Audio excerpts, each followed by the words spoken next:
Nih Pak, indahnya begini Pak. Maaf ya. Lihat istri itu ingat Allah. Lihat anak ingat Allah. Ibu lihat suami ingat Allah. Kalau melihatnya begitu, maka substansi berumah tangga itu nikmat rasanya, dan tanggung jawab itu melekat pada diri kita untuk terjaga dalam kebaikan. Ya. Saya nitipkan handphone saya ke antum, dan antum tahu itu punya saya. Ya, dan Anda mencintai saya misalnya, ta'zim di situ. Mungkin nggak handphone itu ditempatkan di tempat yang tidak baik? Mungkin nggak Anda taruh di lantai begitu saja? Demi Allah saya katakan, mungkin Anda akan mencari tempat terbaik, disimpan di situ, dirapi-rapikan, dilap-lap, karena Anda merasa itu punya saya yang dititipkan pada Anda. Manusia saja bisa Anda perlakukan demikian. Bagaimana ketika Anda melihat anak itu amanah Allah, yang Anda sebagai orang tuanya akan ditanya di kemudian hari. Maka kalau mau bersikap yang gak enak itu gak bisa Pak kita lakukan. Mau bentak tuh gak bisa, mau marah tuh ditahan-tahan. Ya. Dan itu dijaga. Lihat istri sebagai amanah Allah itu beda caranya dengan hanya melihat kemanusiaannya saja. Istri melihat suami sebagai amanah Allah akan lain. Ya. Makanya akan selalu sempat dan optimal merawat istri sendiri dibandingkan lihat-lihat istri orang. Begitu sebaliknya. Ibu pun tidak harus berharap, kenapa ya suami saya nggak seperti Ustadz? Harapan yang sia-sia. Sudah ada turunan hikmahnya. Nah itu ada latihannya. Latihannya apa? Alladzina yadhkurunallah, zikir. Jadi kalau zikir itu sudah kuat dalam diri kita, ya sudah menghadirkan esensi zikir dalam diri kita, yang dilihat semuanya itu semua anugerah Allah Subhanahu wa taala. Jadi saat dia gembira itu dia bersyukur, dan saat dia sedang mengalami duka dia bersabar. Semua sama sebagai ibadah. Ajaban li amril mu'min. Kalau sudah seperti itu, kata Nabi, perkara hidupnya mengagumkan, gak ada keluhan. Itu latihannya zikir. Nah, zikir ini di Quran diturunkan dalam bentuk yang pokok berupa amalan ritual. Karena itulah semua bentuk amalan ritual disebut dengan zikir. Jadi kalau kita ingin hadirkan sifat tadi, maka cara pertama tingkatkan ibadah ritual. Salat. Apalagi? Al-Quran. Saya ambil dua dulu lah, supaya nggak banyak-banyak dulu. Yang pokok salat, yang kita lakukan tiap hari. Tinggal kuantitas dan kualitas kita tingkatkan. Maaf, lihat sini baik-baik. Salat itu di Al-Quran disebut dengan zikir. Dalilnya Quran surah ke-20 ayat ke-14. Dan langsung disarikan dengan fungsi ibadah sebagai fungsi hidup kita. Sudah? Perhatikan baik-baik. Innani anallah la ilaha illa ana fa'budni wa aqimis salata lidzikri. Itu dalilnya. Sayalah Allah, kata Allah. La ilaha illa ana, tidak ada Tuhan yang layak dipertuhankan dan layak disembah kecuali saya, Allah. Allah. Bagaimana kenal Allah sebagai Tuhan? Ya, yang layak disembah, yang harus dipertuhankan, kenalnya bagaimana? Mendekatnya bagaimana? Fa'budni, sembah saya supaya kamu kenal saya, dekat dengan saya, tahu saya. Bagaimana caranya? Wa aqimis shalah, tunaikan salat. Jadi kalau pengen dekat dengan Allah, terkoneksi kepada Allah, tersambung, punya sifat tawakal yang kuat, nih tingkatkan salatnya, tambah. Makanya tiap hari kita sholat 5 waktu itu untuk membangun konektivitas dengan Allah. Sebab kalau sudah dekat, aksesnya pun terbuka semua. Itu maksudnya. Anda dekat dengan pimpinan, akses di perusahaannya kan mudah untuk diakses. Ya kan? Kita punya kenalan yang kuat, yang punya sesuatu, aksesnya mudah dibuka. Kita kenal Allah dan dekat dengan Allah, apa yang sulit bagi Allah? Dan ini kita yakin. Nah sekarang Allah kasih jalan. Coba lihat orang-orang dulu, ya. Mereka ketika akan melatih dirinya untuk tersambung kepada Allah, sholat semua, termasuk para nabi, rasul. Tapi dahsyatnya, ketika ada apapun dalam kehidupannya yang sulit Allah mudahkan, minta langsung dikabulkan. Dan sangat luar biasanya, seringkali terjadi mintanya lewat sholat. Nabi Zakaria itu kan dihukumi istrinya oleh medis itu menopause dan mandul, maaf, nggak mungkin punya keturunan. Kapan mintanya? Dalam sholat. Mohon sama Allah. Dan itu dikabulkan. Dan diabadikan di Quran dengan surah yang sama, Ali Imran ayat 38 sampai 39. Hunalika da'a Zakaria rabbah qala rabbi habli min ladunka dzurriyyatan thayyibah innaka sami'ud du'a. Ya Allah, mereka mengatakan aku nggak mungkin punya keturunan. Mereka mengatakan istriku punya keterbatasan. Maka aku memohon kepadamu yang tidak punya batas dalam pemberian. Engkau yang maha mendengar. Kalau kepada yang maha mendengar doa saya tidak dikabulkan, mohon tunjukkan kepadaku lewat sholat ini ya Allah, dengan cara apa lagi dan kepada siapa aku mesti memohon. Itu nggak nunggu lama, permohonan selesai turun jawaban ayat 39-nya. Fanadatul malaikatu wa huwa qa'imun yusalli fil mihrab. Turun malaikat mengabarkan engkau dapat kabar gembira akan punya anak, langsung namanya dikasih Allah Yahya. Annallaha yubasyiruka bi Yahya. Artinya hidup yang mustahil menurut manusia, lahir dari rahim seorang perempuan, maaf, yang divonis monopause dan mandul, bayi yang hidup, kata Allah nggak ada yang mustahil, lahir dan terjadi itu. Yahya, John, lahirlah. Kapan terjadinya? Saat sholat. Karena itu saat dipanggil sholat, itu isinya tuh kan doa semua. Silakan ngecek, isinya doa semua. Dari mulai takbir, sujud sampai salam, isinya doa semua. Itu konektivitas kita dengan Allah, minta. Kapan itu bisa terkabul dengan cepat doanya? Kapan selesai urusan kita? Kalau koneksinya bagus. Makanya disebutnya zikir, yang terhubung, yang nyambung. Semakin kenal, semakin dekat, semakin mudah. Kadang belum minta, sudah diberi. Ada yang orang belum berucap, Allah sudah berikan. Sehingga ketika menghadapi masalah yang sama, ringan. Bukan gak punya masalah, akan dihadapi, diringankan oleh Allah. Masalah yang sama, ini sampai ribut, adu argumentasi. Orang ini cuma senyum, selesai. Betapa banyak masalah kecil diargumentasikan jadi besar, akhirnya problem. Tapi tidak sedikit masalah besar dihempaskan di atas sajadah. Ketika koneksinya dengan Allah itu kuat, tiba-tiba hilang seketika, selesai. Makanya Nabi Yakub kalau punya masalah, yang beliau lakukan apa? Dia bentangkan sajadahnya, dia sholat, dia mohon kepada Allah. Itu dilestarikan di Quran surah ke-12 Yusuf ayat ke-86.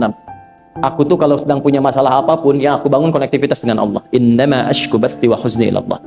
Saya curhatnya cuma sama Allah. Ini Pak, ini bagian pertama. Jadi kalau ingin semakin kuat sampai ada masalah diringankan, mau kerja dibukakan pintunya, itu ada jenisnya. Yang pokok ada 5 waktu, 17 rakaat. Yang detil itu ada pada sunnahnya. Dan itu hebatnya dalam Islam. Dijelaskan caranya, disebutkan tujuannya, dan diterangkan hikmahnya. Contoh, kita sekarang jam berapa? Jam 9.20. Di waktu saat ini ada waktu sholat disebut dengan sholat duha. Duha itu dibagi 3. Ada awal duha, penguat zikir, pengganti seluruh bagian zikir di tubuh kita, yang disebut dengan syuruk. Itu kurang lebih jaraknya 1 jam setelah subuh. Jadi kalau tadi 4.45, ya 5.45 menjelang jam 6 itu masuk syuruk. Setelah itu masuk ke jam 8, jam 8 sampai ke kurang jam 10 itu pertengahan duha. Pertengahan duha. Apa fungsinya? Di antaranya mempermudah rizki. Di antaranya. Bilangannya berapa? 2 sampai 4 rakaat bisa dikerjakan. Ya, dan harapannya apa? Bukan pada rizkinya.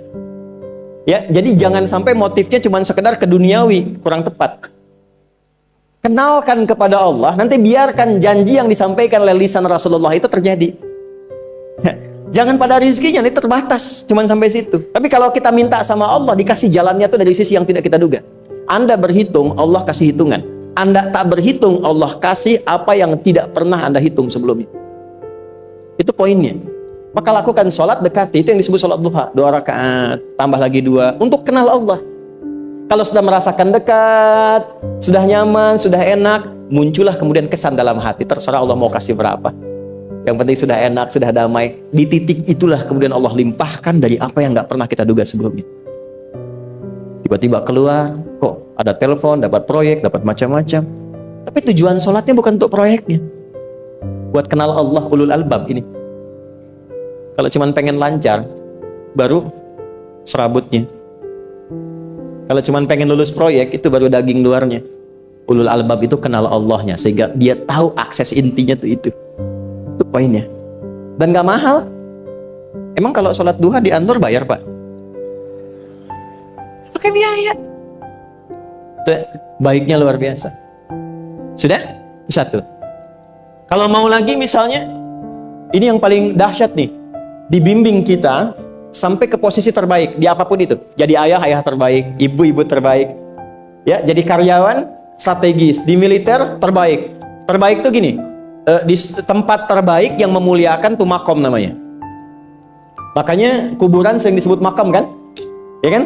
Maksudnya apa? Maksudnya Anda selama hidup berkaryalah yang baik, ibadah yang benar, sehingga Anda wafat pun terhormat. Ya, kata makom itu pertama kali di Al-Baqarah ayat 125, makom Ibrahim. Ya, ketika Allah sampaikan dalam Al-Quran, didapatkan di situ makom Ibrahim, wa idh ja'alna al-baita mathabatan lin-nasi wa amna wattakhidhu min maqami Ibrahim. Makanya kalau kita tawaf itu dari mulai Hajar Aswad kan, sampingnya dekat sekitar 5 meter ada makom Ibrahim kan. Itu tapak kaki pertama beliau meninggikan pondasi Ka'bah, dan di situ diabadikan kemuliaannya sampai beliau wafat. Dikenal sampai sekarang. Ya, setelah sekian abad. Jadi kalau kita ingin terhormat dan masih dikenang sampai kapanpun, itu makom namanya. Tapi ada cara yang lebih hebat. Anda di posisi itu, lawan pun mengakui memang Anda yang pantas ada di situ. Itu namanya makom mahmuda. Makom mahmuda. Siapa yang bikin urutan 100 tokoh paling berpengaruh di dunia? Siapa? Saya tanya, yang nulis siapa namanya? 100.000? 200.000? Dia mencari langsung di Google tuh. Lambat mas, waktu habis. Michael Richard, dia yang nulis. Maaf ya. Urutan pertamanya siapa? Muhammad SAW. Yang nulis itu muslim atau bukan? Kok bisa tergerak hatinya untuk menempatkan seorang nabi muslim di tempat pertama? Saya tanya begini, kenal Abu Jahal nggak? Ya Allah, makin siang nih, nggak fokus nih. Saya kira cuma di Bengkali saja yang kenal Abu Jahal, sini kenal juga. Baik, Abu Jahal itu, apakah orang ini tidak kenal Nabi? Nah, orang ini tahu, kalau saya sebut orang ini berarti kurang bagus ya. Kalau saya sebut beliau berarti baik ya. Abu Bakar saya sebut beliau, Abu Jahal orang ini. Maksudnya Abu Jahal. Apakah orang ini tidak tahu kalau Nabi itu mulia? Nabi unggul, Nabi hebat kan? Jadi mengakui sebetulnya Nabi unggul. Dan gulat dengan Nabi itu dalam olahraga kalah. Dia tahu Nabi itu kuat. Ya, di dalam cinta juga tahu Nabi paling unggul. Abu Jahal melamar Sayyidah Khadijah ditolak, Nabi nggak lamar, Sayyidah Khadijah minta dilamarin. Ya, dari sejak itulah dia nggak mau tahu semua yang dari Nabi, pokoknya semua harus jelek. Walaupun dia tahu itu baik, nggak kenal, sampai nggak menanamkan pada dirinya nggak ingin kenal kebaikan Nabi, nggak ingin kenal pada sesuatu, itu jahlun namanya. Jadi kalau ada mbahnya yang paling bodoh yang nggak pengen tahu, itu Abu Jahal namanya. Maka sejak saat itu orang ini disebut dengan Abu Jahal. Tapi Abu Jahal pun itu meyakini kebenaran kekuatan Nabi, cuman karena iri saja. Gitu. Tapi dia nggak bisa nolak. Menilai seseorang di tempat terbaik yang kita nggak bisa nolak dan mengakui memang dia orang yang terbaik, itu namanya maqam mahmudah. Tahukah Anda, jalan untuk mencapai maqam mahmudah itu nggak akan mungkin kita dapatkan kecuali mendekati yang punya semua maqam, yaitu Allah Subhanahu wa Ta'ala. Dan jalannya lewat sholat. Itu lewat sholat. Tapi karena ini levelnya istimewa, tingkat tertinggi, ya prajurit pengen jadi komandan terhebat yang diakui, nggak ada orang nyoal. Di kepolisian pengen jadi pimpinan yang baik dan semua mengakui sehingga nggak ada yang nyoal. Di perusahaan pengen jadi pimpinan yang ideal, ya semua mengakui, nggak ada yang nolak. Itu maqam mahmudah. Jalannya apa?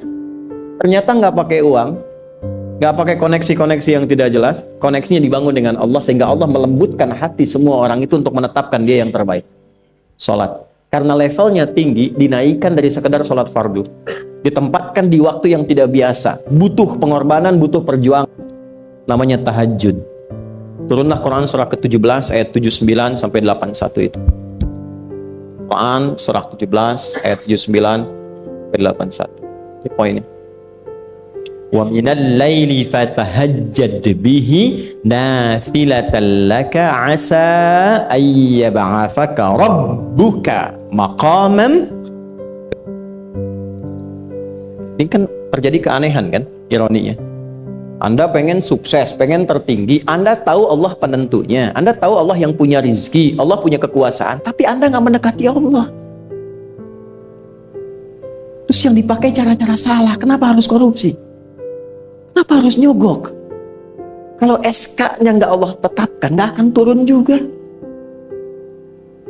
Dan sudah hukum, kalau ayah berbuat maksiat, itu anak istri pasti kena. Itu udah hukum. Makanya saya mohon deh, ya para ayah itu kalau mencari nafkah, cari yang benar. Kasihan anak Anda yang di SD harus berhenti sekolah. Maaf, bukan anak Anda, maksud saya anak orang lah. Kenapa harus korupsi? Maka ketika ada tawaran sogokan yang nggak bagus, tuh yang dibayangkan tuh itu bukan cuma proyek jalan dapat uang banyak, tuh anak-anak tuh bahaya. Ke sekolah disebut anak koruptor, sedih. Istri nggak sanggup keluar belanja. Tuh pikirkan, itu sudah hukum. Sudah hukum. Anak juga begitu. Kalau mau berperilaku, ingat orang tua. Sebab ketika tidak baik, orang tua pasti kena.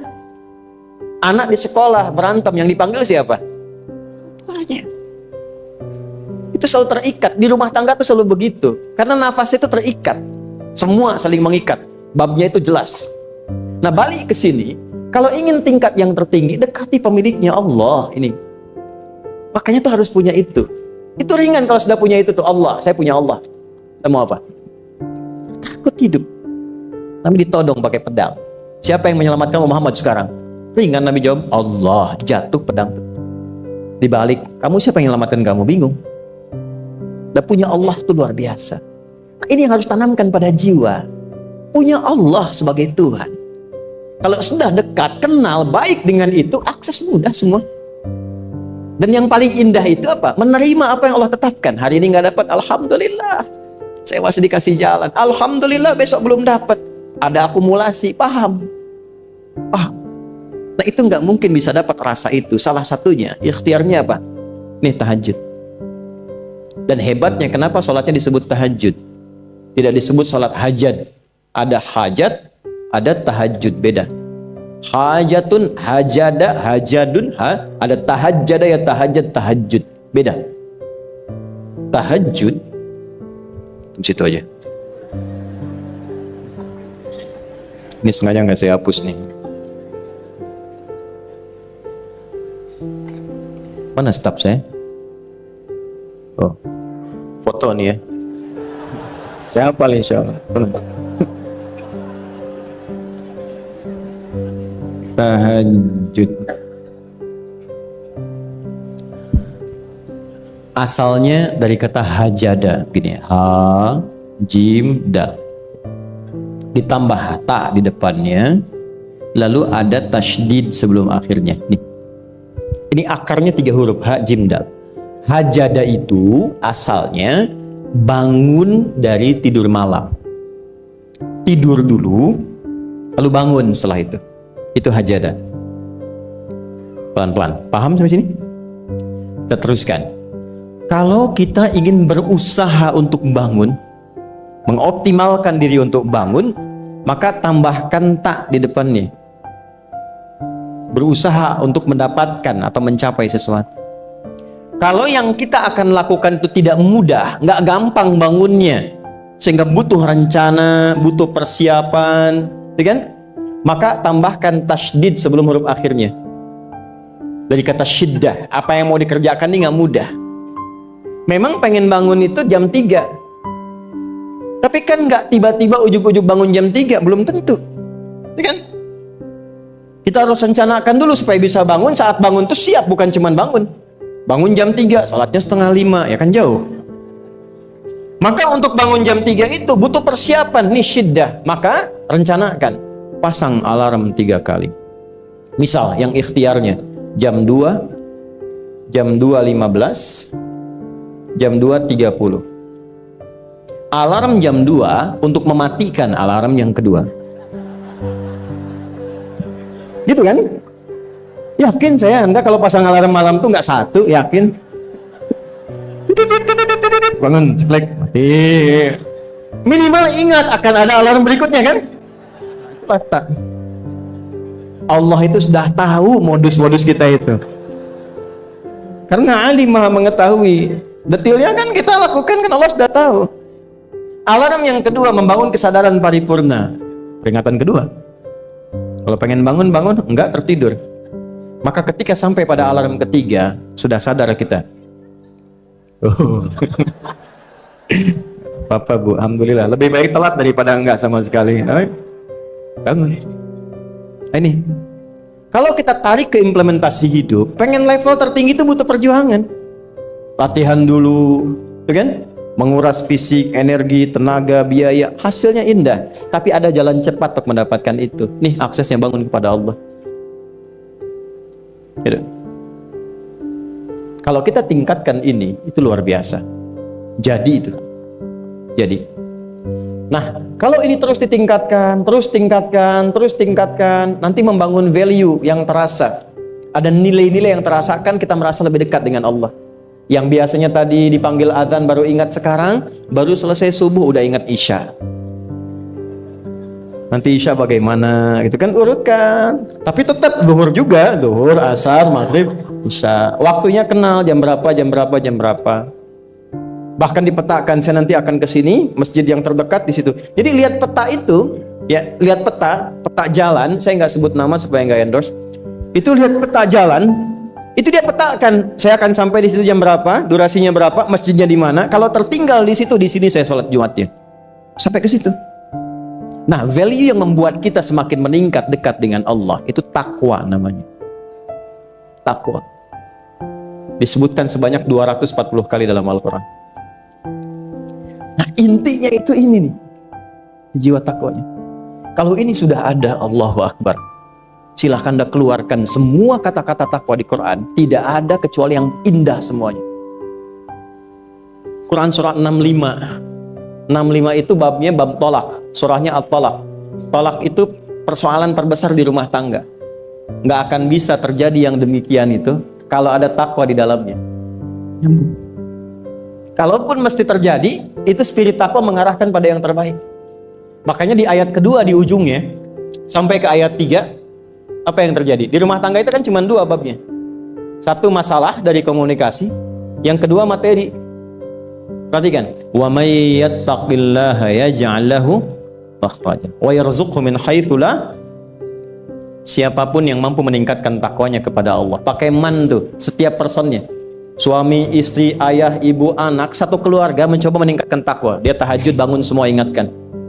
Bangun semua tahajud, salat duha, yuk ingatkan dimanapun. Alhamdulillah. Apa yang terjadi ketika dilakukan? Apa jawab Allah? Ya ja'allahu makhraja. Nggak pakai alif lam, makhraja. Masalah apapun yang engkau alami. Suami berangkat ada masalah. Ada masalah umum yang semua orang mengalami itu. Tapi yang ini enggak. Kena macet, ada macet, dia mau berangkat, tiba-tiba diarahkan, jangan lewat situ Pak, macet, Bapak kesini aja. Ya, Pak ikut kami saja Pak, tiba-tiba patwal datang, ayo ikut. Ya, itu bisa terjadi. Wa yarzuqhu min haitsu la yahtasib, bahkan rezekinya pun itu datang dari sisi yang nggak diduga. Nggak nyangka ya, emang nggak sangka datangnya. Ya, habis sholat, tiba-tiba telepon masuk, belum selesai proyek ini ada permintaan itu. Beda istidraj dengan takwa itu lain. Kalau istidraj itu bertambah tapi lupa Allah. Hati-hati. Proyek nambah, sholat lupa. Hati-hati. Hati-hati ya. Pekerjaan menambah, omset nambah, tapi nggak pernah bisa ngaji. Nggak pernah mampu sholat. Hati-hati itu. Dan paling bahaya kalau itu nambah terus sehingga membuat lupa semua ibadah. Itu istidraj namanya. Istidraj. Ancamannya akhirat tuh, hati-hati. Segera ingat, segera ingat. Tapi kalau semakin nambah, semakin ingat Allah, itu anugerah. Karena Allah telah menilai hamba ini paham menjalani kehidupan, sehingga dia ngerti. Makanya Utsman, Abdurrahman bin Auf, setelah masuk Islam, hartanya makin nambah. Karena kenapa? Karena telah dinilai layak mengelola harta, paham cara mengelolanya. Dapat segini, alokasikan ke sini. Dapat segini, alokasikan ke sini. Pak, di mana logikanya? Ada 600 truk hasil usaha. Bapak punya 600 perusahaan. Satu perusahaannya itu bergerak di bidang misalnya logam mulia. Ya, ada emas, ada berlian, ada macam-macam dan sebagainya. Satu kali Anda berhasil mendapatkan kurang lebih 600 truk logam mulia di dalamnya. Mau datang kemudian ke tempat Anda di jalan. Tiba apa yang terjadi? Ada komen tetangga kepada Anda. Misal, komennya nggak langsung, cuma ke teman tetangga Anda dengar. Waduh, Pak Asep hisabnya luar biasa kayaknya ya. Hisabnya, bukan berliannya. Hisabnya luar biasa, terus nyampe di telinga Anda. Kira-kira ketika mendengar itu respon Anda apa? 100.000? Bingung kan? Bingung. Lihat Abdurrahman bin Auf, jazakallahu khair. Datang 600 kafilah pakai unta. Isinya semua emas, berlian, perak, macam-macam. Heboh Madinah, bum bum bum bum bum bum bum. Tiba-tiba Sayyidah Aisyah komen radhiyallahu ta'ala anha. Beliau kan yang terdekat dengan Nabi, satu istri Nabi SAW. Jadi kalau sudah ring satu Nabi, ada yang komen, kita tuh cuma 3 sikapnya. Like, share, and subscribe. Gak usah ikut komen lagi. Sukai, share, subscribe. Ikuti jalannya. Apa komennya? Secara singkat, kama qalat. Aku pernah mendengar Nabi SAW mengatakan, Abdurrahman bin Auf itu agak lambat hisabnya. Ya selambat-lambatnya cepat juga dibanding kita kan, ya. Maksudnya apa? Ingin menggambarkan betapa banyak kekayaannya. Scan, checklist semua. Ketika mendengar komen itu, apa kata Abdurrahman bin Auf? Saya jadikan semua yang baru datang itu saya sedekahkan semua untuk orang Madinah, supaya mempercepat hisabnya itu. Saya sedekahkan semua. Bisa nggak begitu?